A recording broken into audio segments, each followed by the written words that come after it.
Halo teman-teman, kami dari kelompok 1 akan menjelaskan mengenai konsep pertumbuhan, perkembangan, dan perbedaan karakteristik individu. Sebelumnya, kita kenalan terlebih dahulu yuk. Kelompok 1 beranggotakan Muhammad Nur Rafiq, Shananta Marcelia, Salma Ayu Laili, Nur Rohman, dan Krisna Junanta Ale. Materi pertama akan disampaikan oleh Nur Rohman. Materi kedua akan disampaikan oleh Shananta Marcelia. Materi ketiga akan disampaikan oleh Salma Ayu Laili. Materi keempat akan disampaikan oleh Muhammad Nur Rafiq. Dan materi terakhir akan disampaikan oleh Krisna Junanta Ale. Kita simak bareng-bareng yuk. Halo teman-teman, saya akan menjelaskan konsep pertumbuhan dan perkembangan. Kalian sudah tahu belum perbedaannya? Langsung simak ya. Pertumbuhan itu berkaitan dengan perubahan fisik secara kuantitatif yang menyangkut ukuran dan struktur biologis. Contohnya antara lain, bertambahnya badan anak seperti berat dan panjang badan anak. Perkembangan berarti serangkaian perubahan progresif yang terjadi akibat dari proses kematangan dan pengalaman.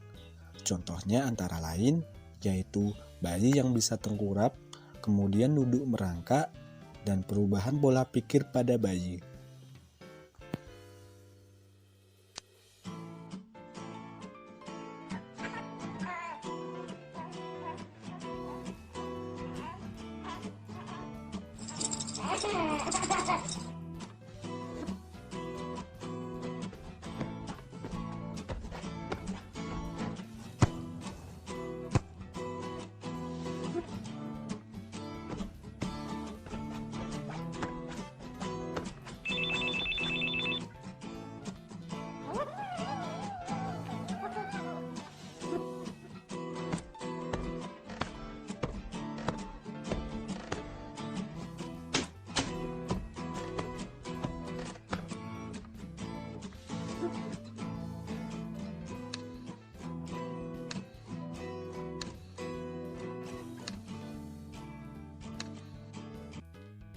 Perubahan meliputi beberapa aspek, baik fisik maupun psikis.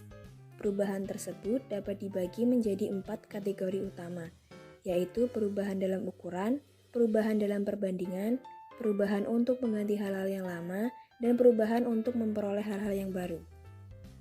Yang pertama yaitu perubahan dalam ukuran. Perubahan dapat berbentuk pertambahan ukuran panjang atau tinggi maupun berat badan.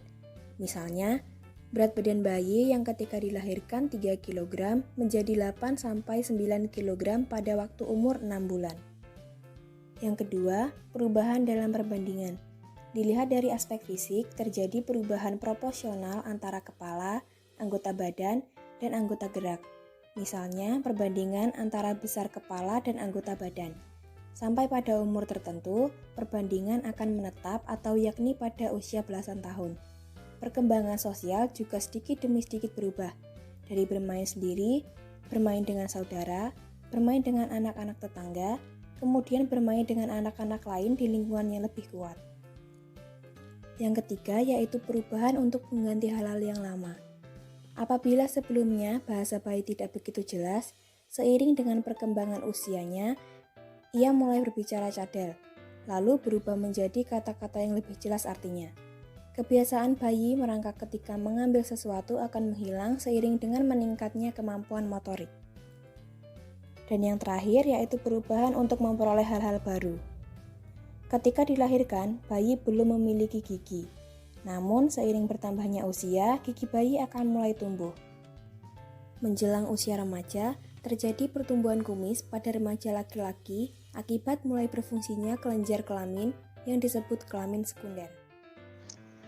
Baik, di sini saya akan menjelaskan mengenai perbedaan karakteristik individu.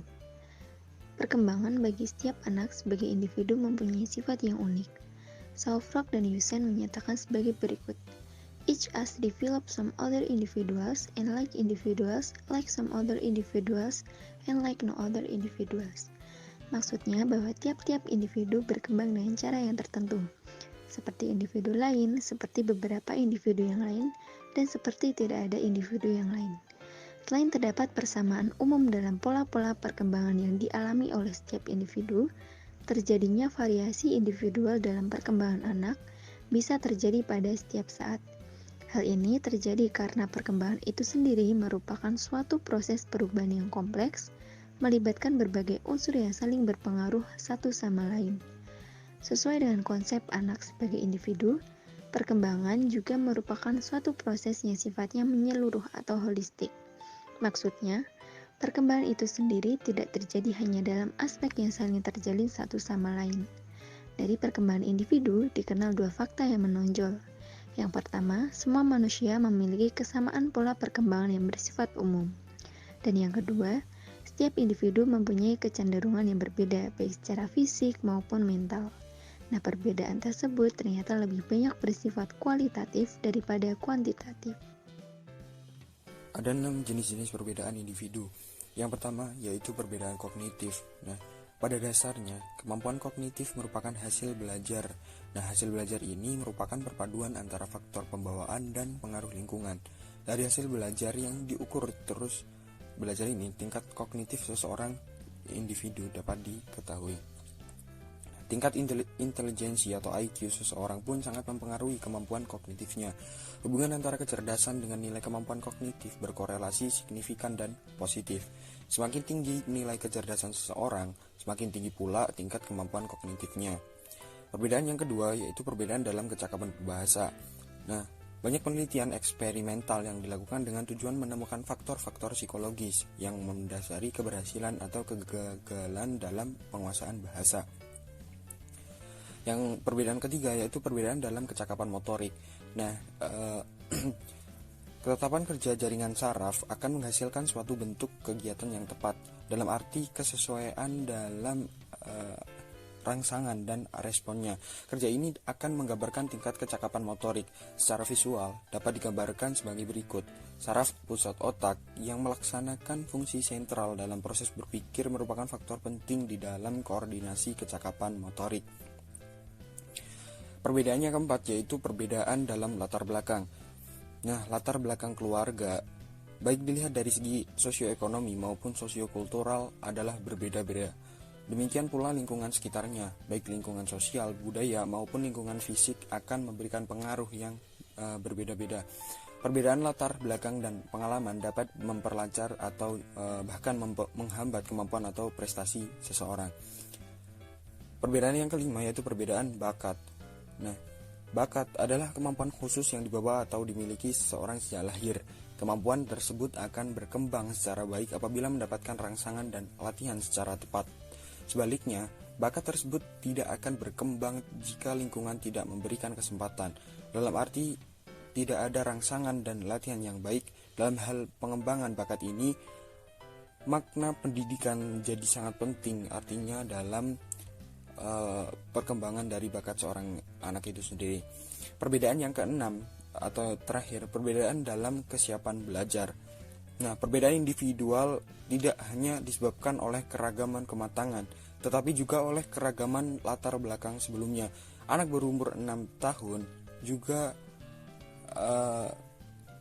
saat memasuki sekolah dasar di kelas 1 mungkin berbeda 1, 2, bahkan 3 tahun dalam tingkat kesiapan untuk mengambil manfaat dari pendidikan formal.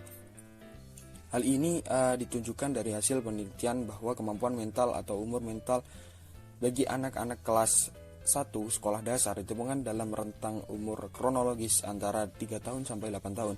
Hal ini berarti bahwa meskipun umur kronologis telah mencapai 8 tahun, yang secara normal anak ini seharusnya telah duduk di kelas 2 atau 3 sekolah dasar. Kemampuan belajarnya masih sama dengan mereka yang duduk di kelas 1. Hal ini menggambarkan pengaruh lingkungan keluarga yang amat buruk sehingga kemampuan dan ekspresi kebahasaannya kurang baik.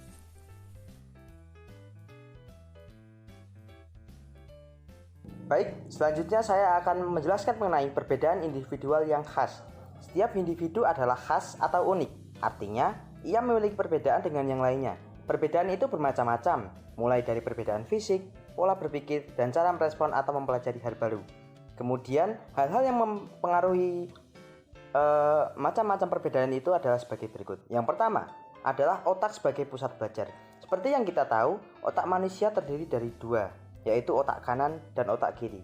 Otak kanan cenderung dilakukan atau digunakan manusia untuk mempelajari hal-hal yang bersifat seni atau keindahan. Kemudian otak kiri digunakan manusia untuk mempelajari hal-hal yang bersifat kognitif atau ilmu pengetahuan. Lalu, apa yang membedakan individu dengan individu yang lainnya? Yang kedua adalah karakteristik belajar. Karakteristik belajar ini memberikan atau menghasilkan perbedaan-perbedaan pemahaman antar individu. Yang pertama adalah karakteristik perilaku individu dengan cara belajar visual. Karakteristik ini mempelajari sesuatu dengan cara melihat atau menonton hal-hal yang dipelajarinya. Kemudian karakteristik yang kedua adalah perilaku individu dengan cara belajar auditorial. Cara atau karakteristik ini mempelajari sesuatu dengan cara mendengarkan atau menggunakan indera pendengaran untuk dapat memahami atau mempelajari sesuatu hal yang baru. Kemudian karakteristik yang ketiga adalah perilaku individu dengan cara belajar kinestetik. Perilaku karakteristik ini yaitu dengan melakukan gerakan atau melakukan sebuah pergerakan untuk dapat memahami atau mengerti mengenai hal-hal yang dipelajarinya. Kemudian hal ini dibuktikan dengan koresponden kami yang telah menjawab pertanyaan atau kuesioner yang telah kami bagikan, yaitu diantaranya adalah salah satu dari koresponden menyatakan bahwa dirinya memiliki kecenderungan kestabilan emosi yang tidak baik atau kurang pandai dalam mengendalikan emosi. Akan tetapi, dia memiliki ketertarikan dalam bidang musik. Kemudian untuk koresponden yang lain, mereka menjawab bahwa mereka memiliki perbedaan sifat atau pola berpikir dari yang lainnya.